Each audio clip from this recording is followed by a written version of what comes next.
Assalamualaikum warahmatullahi wabarakatuh. Waalaikumsalam warahmatullahi wabarakatuh. Malam-malam pergi ke Jogja, yang menjawab salam mudah-mudahan masuk surga, amin. Assalamualaikum warahmatullahi wabarakatuh. Waalaikumsalam warahmatullahi wabarakatuh. Bismillah, alhamdulillah, assalatu wassalamu ala rasulillah wa ala alihi wa sahbihi wa man tabi'ahu ila yaumil qiyamah, amma ba'd. Dewan juri yang saya hormati serta hadirin yang mudah-mudahan dirahmati Allah, amin. Meneladani akhlak Rasulullah sallallahu alaihi wasallam adalah topik bahasan yang akan saya sampaikan pada kesempatan kali ini. Kalau berbicara tentang akhlak Rasulullah sallallahu alaihi wasallam, sulit rasanya mengukir kata-kata untuk melukiskan keluhuran, keagungan, serta kemuliaan akhlaknya. Beliau adalah sosok manusia yang tampan rupawan, sopan tutur katanya, santun perilakunya, hormat kepada yang tua, sayang kepada yang muda, selalu mengajak dan pantang mengejek, disenangi oleh kawan dan disegani oleh lawan. Betul hadirin? Betul. Rasulullah itu bukan hanya mencontohkan kepada umatnya, tetapi beliau juga merupakan percontohan dari Allah Subhanahu wa ta'ala untuk seluruh umat manusia. Lalu, apa yang dapat kita contoh dari beliau? Jawabannya adalah sangat banyak. Di antaranya, Rasulullah sallallahu alaihi wasallam adalah satu-satunya pemimpin dunia dan pemimpin akhirat yang betul-betul cinta mati kepada umatnya. Dan cintanya Nabi kepada kita akan dibawa sampai tetes darah penghabisan. Sejarah membuktikan ketika Nabi Muhammad sallallahu alaihi wasallam menutup mata, siapa yang dia panggil di akhir hayatnya? Yang beliau katakan adalah ummati, ummati, ummati, umatku, umatku, umatku. Inilah yang saya maksud cinta mati kepada umatnya. Bukan kayak pemimpin zaman sekarang yang cintanya cinta monyet. Kalau cintanya hilang, maka yang nyisa tinggal Monyetnya. tinggal apanya hadirin? Monyet. Apa ada pemimpin zaman sekarang yang kalau mau matinya yang dia panggil rakyatku, rakyatku, rakyatku? Tidak akan ada hadirin.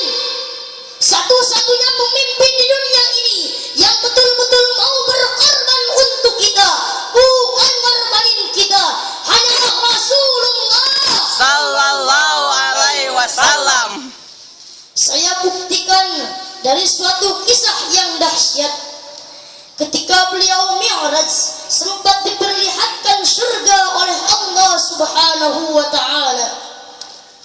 Lalu beliau masuk ke dalam surga. Kemudian beliau melihat keindahan-keindahan di surga. Lalu, apakah dengan melihat keindahan surga, lantas beliau terlena dan lupa terhadap nasib kita sebagai umatnya yang masih di bumi?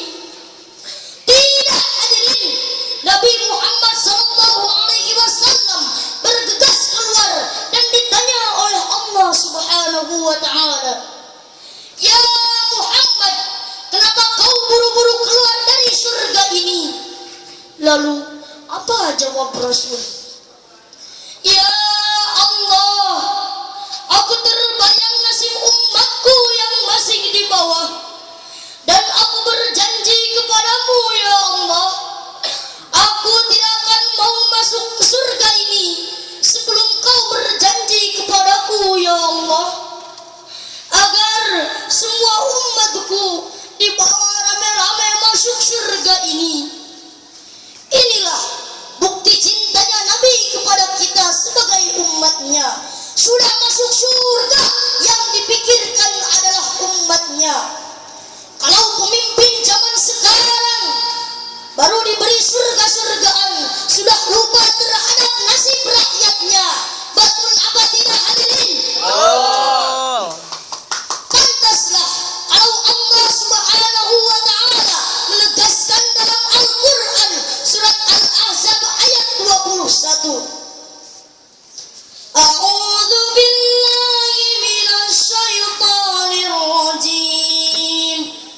Bismillahirrahmanirrahim.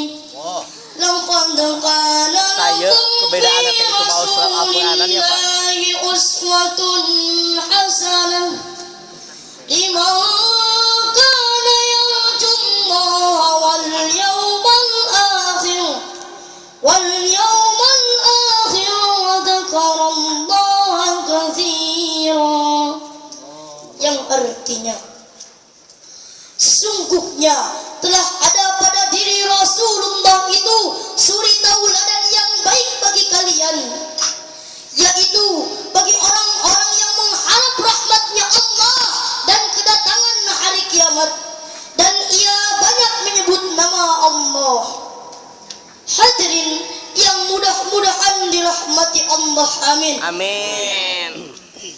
Kepemimpinan yang dicontohkan oleh Rasulullah Sallallahu Alaihi Wasallam mencakup 3 kecerdasan yang merupakan syarat mutlak bagi setiap pemimpin, sebagaimana yang diungkapkan oleh Profesor Dr. Quraish Shihab dalam bukunya Membumikan Al-Quran. Beliau mengatakan ada 3 syarat yang harus dimiliki oleh seorang pemimpin. Yang pertama, seorang pemimpin harus memiliki kekuatan intelijensi.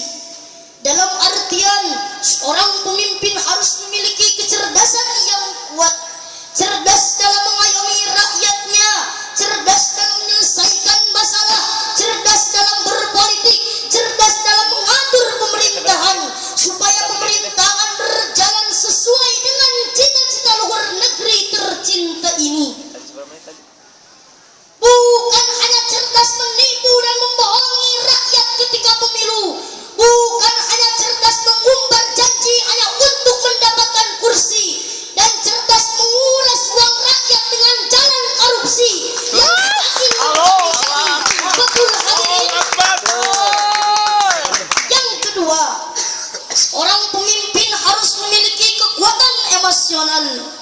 Dalam artian, seorang pemimpin harus cerdas mengolah rasa dan perasaan yang tidak hanya mementingkan kepuasan pribadinya saja, tetapi yang paling utama adalah peduli dan lebih mementingkan kepentingan rakyatnya, sehingga keputusan-keputusan yang ia cetuskan selalu berpihak kepada kepentingan rakyat dan masyarakat secara luas. Bukan keputusan yang selalu berpihak kepada kepentingan penguasa, sementara rakyatnya terus tertindas dalam keterpurukan dalam berbagai aspek kehidupan sosial, ekonomi, pendidikan, dan lain sebagainya. Yang ketiga, seorang pemimpin harus memiliki kekuatan spiritual, yakni kecerdasan dan kemampuan mempertanggungjawabkan perbuatannya di hadapan Tuhannya. Hadirin yang mudah-mudahan dirahmati Allah, amin. Amin. Kalau seandainya akhlak Rasulullah Sallallahu Alaihi Wasallam dijadikan pijakan dan uswah oleh seluruh umat manusia, terutama oleh para pemimpin di negeri tercinta ini, dari setiap aspek kehidupannya, maka insya Allah Indonesia akan menjadi negara yang maju, rakyatnya damai dan sejahtera, negaranya subur makmur, gemah ripah lajinawi seperti kota Madinah setelah dipimpin oleh Rasulullah sallallahu alaihi wasallam. Hadirin yang mudah-mudahan dirahmati Allah, amin. Sebagai kesimpulan dari uraian singkat kali ini, saya mengajak kepada hadirin semua, marilah kita jadikan momentum bulan Rajab ini sebagai sarana untuk lebih mengenal dan menambah kecintaan kita terhadap Rasulullah Sallallahu alaihi wasallam. sehingga kita semua dapat mencontoh dan mengikuti jejak langkah serta sunnahnya. Amin ya Allah ya Rabbal. Amin. Rupanya dicukupkan sekian uraian singkat dari saya. Mohon maaf atas segala kesalahan dan kekurangannya. Mudah-mudahan bermanfaat bagi kita semua. Kalau tahu Upin Ipin, janganlah kau curi ambulan. Kalau mau jadi pemimpin, jadikan Rasul sebagai suri tauladan. Subhanallah. Merpati terbang tinggi di udara. Dewan juri yang saya hormati, jadikan Azmi juara pertama. Amin.